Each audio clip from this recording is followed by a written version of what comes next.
The Life of Death by Nightmare Darkness. Read by Deathlight. Chapter 1. Death's Office.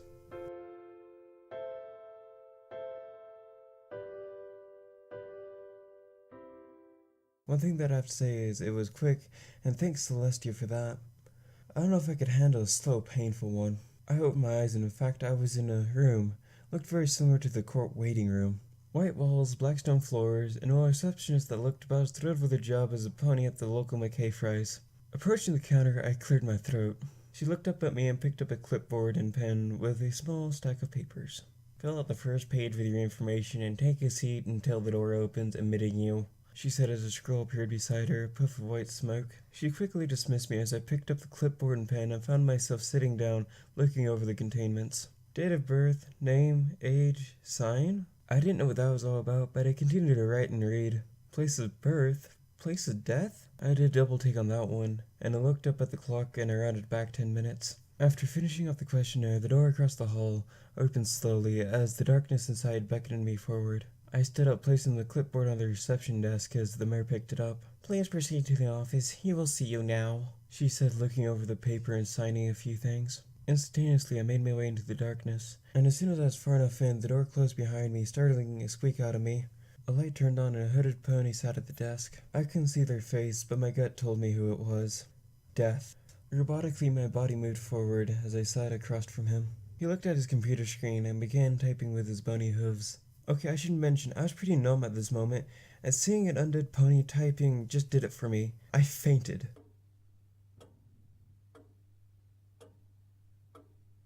Yoo-hoo, Vine. Get up, sleepyhead. A male voice called to me. Don't bother me, I'm tired, I said, annoyed, which gathered a chuckling voice from the Stallion.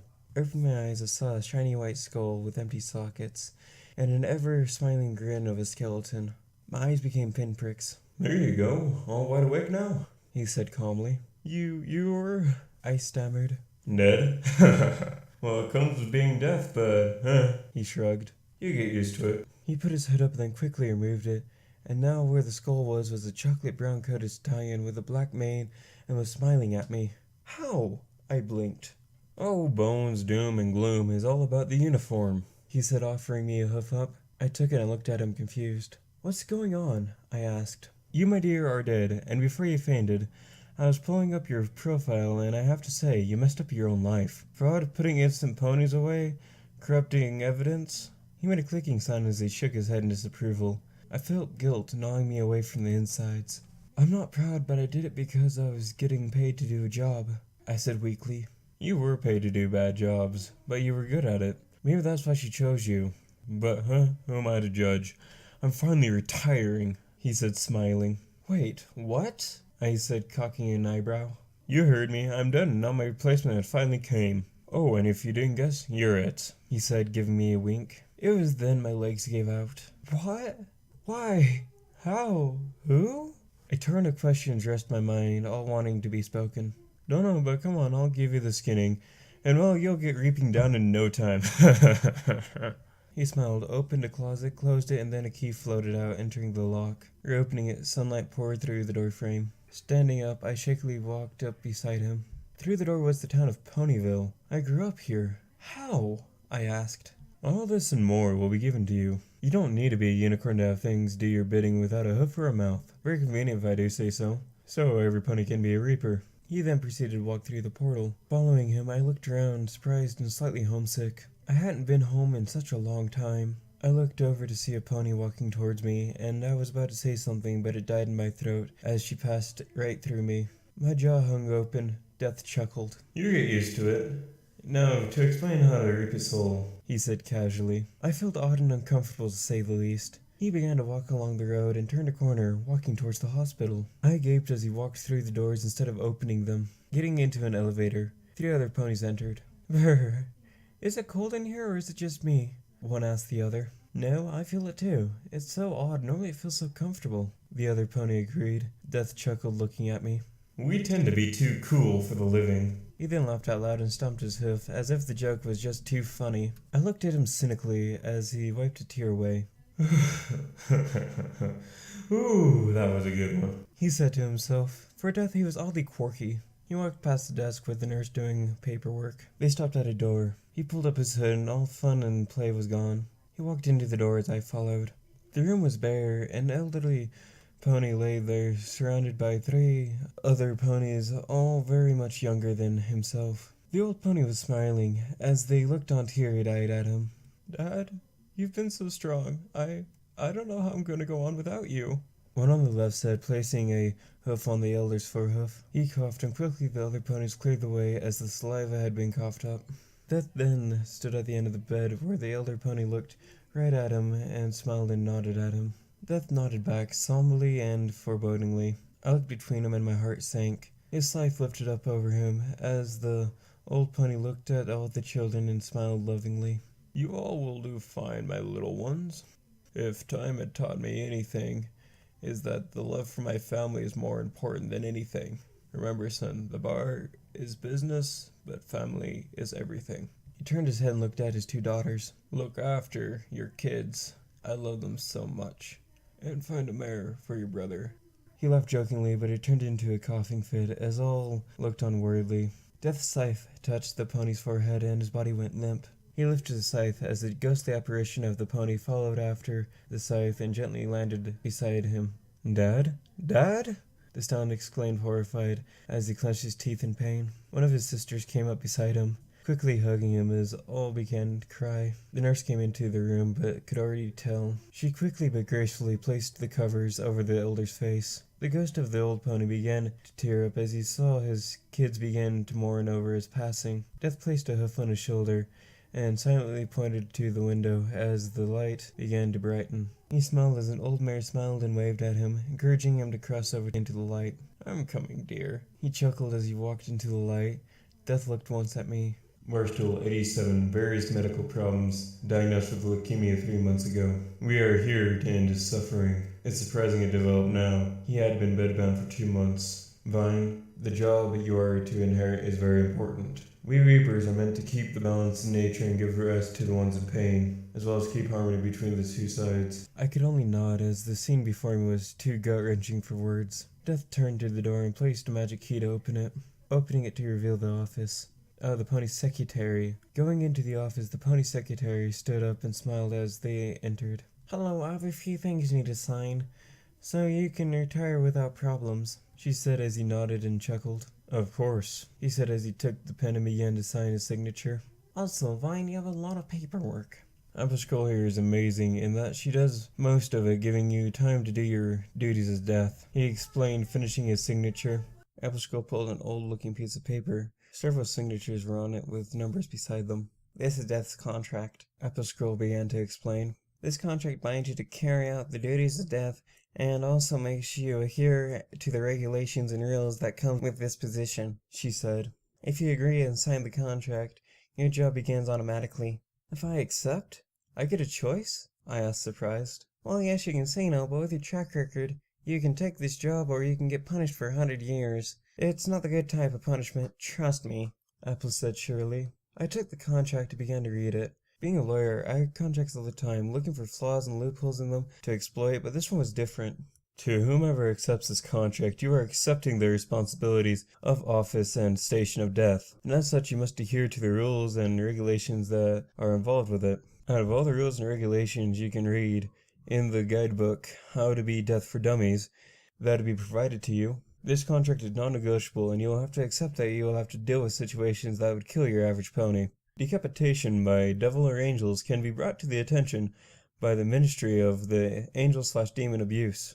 Earth is your domain. Anything without proper license to be there are to be automatically transported back via asking nicely or diplomacy, aka Scythe. Any problems that are not mentioned in the contract may be elaborated on in your handbook. And again, thank you for choosing to upstand the ideals of Death. I simply looked at them as they smiled. Decapitation? Really? What stuck with me? Then I read it out loud again. How to Be Death for Dummies? You have to be pulling my leg, I said. No, it's true. Fun fact, one of the Paradeaths desired to start writing the series of books on how to do things. You get bored in retirement, so I heard, and well, need to preoccupy your time? He said. So this, or hell? I asked unenthusiastically. Well, it's not hell, but yeah, essentially yes. I looked at them. What do you call it? I asked. Numerous A. He said they couldn't help himself as Apple Scroll looked at him half-lidded. I won't miss your crummy jokes, she said. He was still laughing despite both of them looking at him, not getting it. After he calmed down, he chuckled a bit. Well, it's called Hades, like old Greek ponies called it. He said, I didn't get it, but there was a lot of things I still didn't get. I looked at the contract and placed my signature beneath the last one, and the number 17 appeared beside my name. Suddenly my body became colder as the robe that was on death leaped from him to and assaulted me, or well, that's what I thought was assault, but turned out to be very warm. Comfy, not very heavy, not too light. 700 years, and now I feel naked, he said as he floated the scythe to me and touched the butt of it to my forehead. I felt a hot explosion of magical and supernatural energy envelop me. I looked at the scythe as it hovered in front of me. I gave it a command and it swung, and then I brought it back to my side. Death? I began to ask. Please, call me Tootsie Pop, he chuckled. Come again? I asked, pulling my hood down. I used to be a candy store owner, and well, I died in my candy store fire, and I got picked. And now it's you. There's a scroll in your pocket that is located in the robe that, well, will carry anything, within reason. But always, the scroll will show you where you have to be and when. There are your contacts, and you can get a hold of them anytime via a scroll or for emergencies. I say again, emergencies. You can use a mirror by drawing the number by the name of the pony you wish to call. That way you can have a face-to-face time. He sighed and smiled. I looked at him. I don't feel ready, I said. The first couple of days you won't, but I think you'll fit into this job very nicely. Death. He winked at me. I looked back at him with half-lidded eyes. Well, I'm off, he said, pulling out his own magical key as he opened the door, and the sound of Jamaican music can be heard. I'll be having a bumble o'clock and good time, he said, pulling a hat from nowhere and stepping through the door and closing it, leaving me and Apple Scroll, who turned to me. Well, ain't no rest for the dead if death isn't working. Your first customer is tonight, and well, it's time for you to get going, she said, taking her seat behind her desk. I looked at the scroll, and the name burned itself into the parchment. Featherbright, 14, stage 4 cancer. My heart clenched in my chest. How am I going to deal with this? The key shook as I lifted it into the door and opened it, leading me into the hospital ward.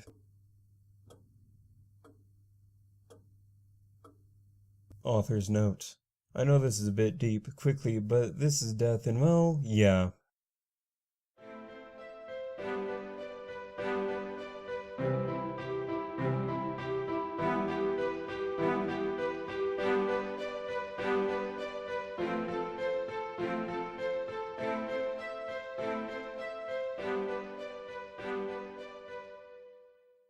Okay, guys, there's a lot of information in this chapter, as the author has said.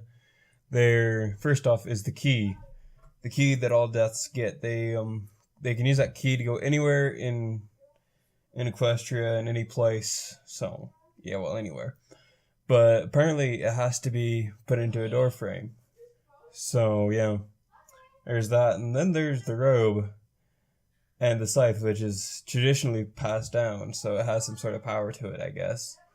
Other than, well, obviously the scythe being able to banish and pull souls out of bodies. So, and also the mirrors. The mirrors, yes, it's a bit like what is it? Soul Eater with the mirrors, where you can just dial anybody's number you want on a piece of glass and you can speak to them face to face. So yeah, a lot of information. And plus they can hide their identity of being death, apparently, with just flipping their hoods down and back up, or I don't get that, some sort of magic thing, I guess. But that's kind of interesting, where they have like two faces. And in the last chapter, they were, well, in the prelogue, whatever, she was talking like she can actually see other people when she becomes death. Like so what? When she's on her job, nobody can see her but the person that's about ready to die. And outside of that, she can actually make actual friends. I don't know. I'm so confused about that.